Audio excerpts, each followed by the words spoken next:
po ngayong hapon na ito ang aming bagong parish priest ng Our Lady of Manaoag Parish, Father Butch. Father, magandang hapon po. Father, ngayon, ano po ang inyong programa ngayong hapon na ito? Una sa lahat, bilang parish priest, gusto ko makilala ang mga kawan, di ba? Makilala mo mga parishioners.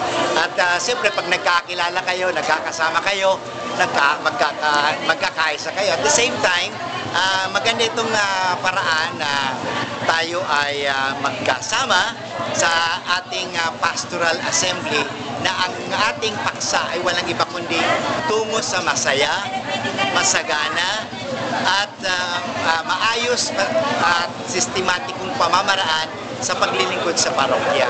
Alam, maraming gusto maglingkod pero tanungin natin, may mga masaya bang naglilingkod? Maayos kaya ang paglilingkod? May mga tao kaya may sistema kaya? Kaya sa hapong ito,